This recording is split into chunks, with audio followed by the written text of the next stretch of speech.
안녕하세요. 프랜차이즈 온라인 마케팅 발표를 하게 된 AMPM 마케터 유현수입니다.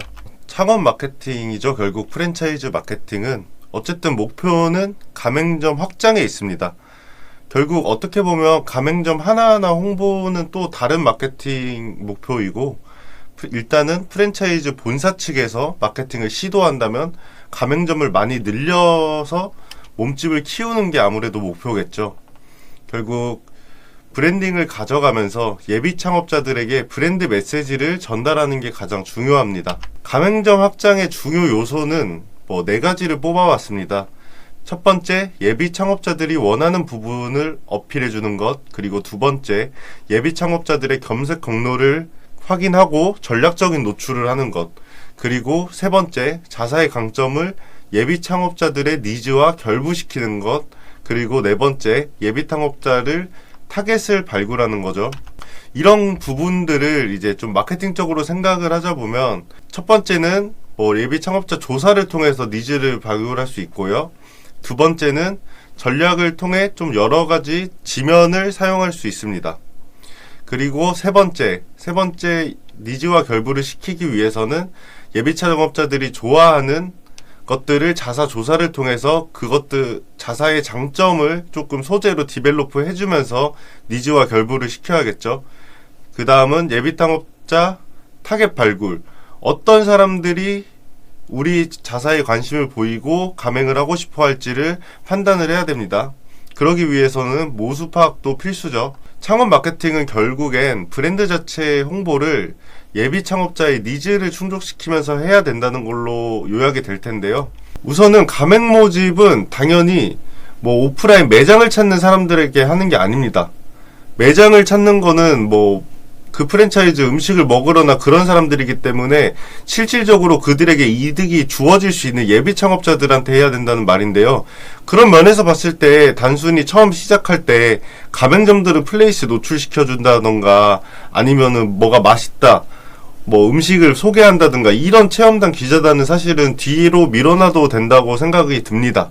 어쨌든 예비 창업자, 저희는 예비 창업자 하나만 보고 가야 되는데요. 그렇다면 그들은 좀 어떻게 움직이고 그들에게 어필할 자사의 감점들을 어떻게 찾아내는지 한번 보겠습니다. 우선은 예비 창업자에 대해서 알아야 되는데요. 예비 창업자들은 요즘엔 온라인으로 굉장히 많이 정보를 수집한다고 합니다. 결국엔 온라인 마케팅이 가장 중요하다는 거겠죠.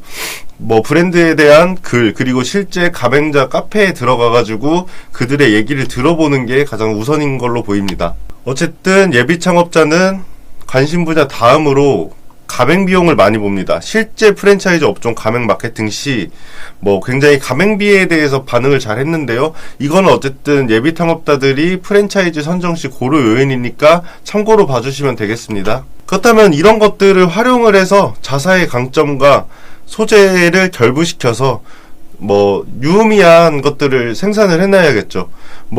이거는 예시인데, 자사의 장점이 브랜드 수익성, 그리고 배달 비용이 없는 것, 창업 비용, 선착순, 프로모션, 이런 것들을 좀 녹여가지고 광고 소재를 짜야 된다고 말씀드릴 수 있겠습니다. 우선은 가장 중요한 건 검색 경로라고 봅니다. 이들이 어떻게 움직이냐를 파악해야지 그들에게 원하는 것들을 그들이 이동하는 경로마다 노출을 시켜줄 수 있겠죠.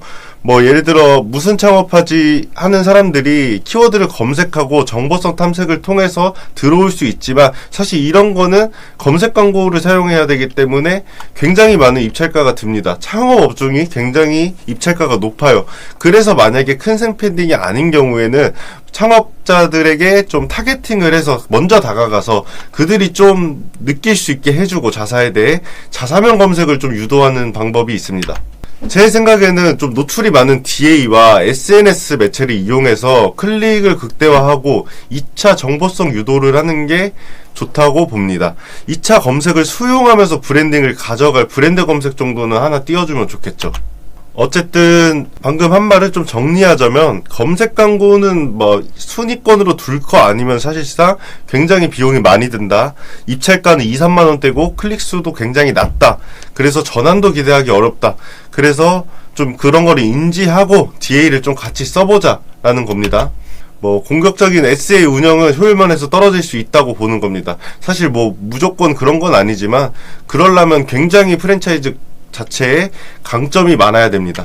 일단은 먼저 2차 검색을 수용할 브랜드 검색을 보면 브랜드 검색은 아무래도 신뢰성도 있고 이벤트나 가맹, 아까 말했던 프랜차이즈 프로모션 그리고 가맹 비용들을 조금 나타내서 사람들이 한눈에 볼 수 있다, 이렇게 장점이 있다고 봅니다. 뭐 방금 말한 거고요. 그렇다면 자사명으로 유입될 검색량은 어떻게 만들 것인가?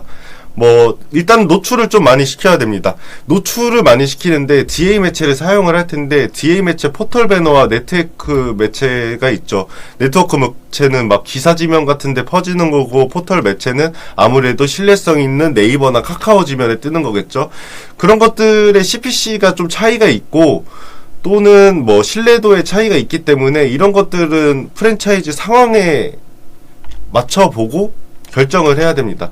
어쨌든 DA 매체를 쓰는 이유는 그 가맹들의 장점을 배너 하나로 확 후킹 시켜가지고 사람들이 들어올 수 있게 하는 게 장점이 있죠.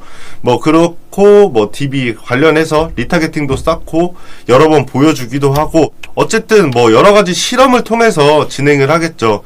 뭐 타겟, 어떤 타겟은 뭐 온라인 창업에 관심 있는 사람, 한별로 연령별로 타겟팅을 해줘서 DA 매체를 쓸 수가 있는 겁니다. 그러한 타겟팅을 실험을 진행을 하면서 가장 잘 맞고 반응도가 좋은 소재를 발굴하고 세팅을 발굴하는 게 뭐 DA를 운영하는 마케터의 역할이겠죠. 일단은 페이스북도 가져왔습니다. 페이스북은 제가 창업 마케팅 하면서 가장 효과가 많았다고 생각을 해요. 왜 효과가 많았냐? 페이스북은 바이럴이 일어날 수 있는 구조입니다. 바이럴은 작업도 있지만 페이스북은 광고 소재에 자기들끼리 태그도 하고 좋아요도 누르고 반응을 보일 수가 있습니다. 그리고 제가 그들에게 좋아요를 선사해 줄 수도 있기 때문에 굉장히 좀 좋은 매체라고 봅니다. 잘만 사용하면. 뭐 이런 픽셀을 사용해서 당연히 모수 쌓아가지고 타겟팅을 하는 것도 유리하지만 방금 말했듯이 사람들의 자연스러운 바이럴이 되고 영상 소재를 썼을 때 사람들이 집중도가 있게 한다. 그 영상 소재는 뭐를 쓰냐? 사람들이 막 줄 서 있거나 그 프랜차이즈 올라고 많이 잘 되고 돈도 많이 번다, 이런 것들을 좀 창업 마케팅이니까 써주면 좋겠죠?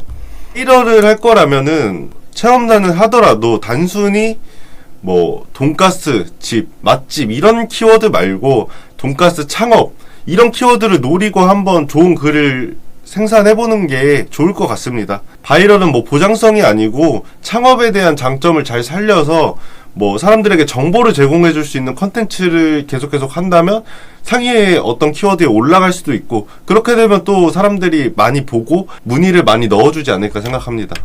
그리고 아까 결이랑 똑같이 유튜브가 요즘에 되게 큰 플랫폼이잖아요. 유튜브 광고도 한번 사용해보면 좋을 것 같은 게, 아까 말했듯 제가 그리고 경험상 많은 사람들이 영상 광고에 조금 반응을 보이더라고요. 막 사람들이 프랜차이즈 가게에 줄 서 있는 내용, 몇 호점 달성, 사람들이 뭐 패점률이 얼마인가, 이런 것들을 삼아서 좀 집중도 있는 유튜브 광고를 뿌려줘도 괜찮겠다라는 생각이 듭니다. 여기까지 창업 마케팅 관련해서 말씀드렸고요. AMPM 유현수였습니다. 감사합니다.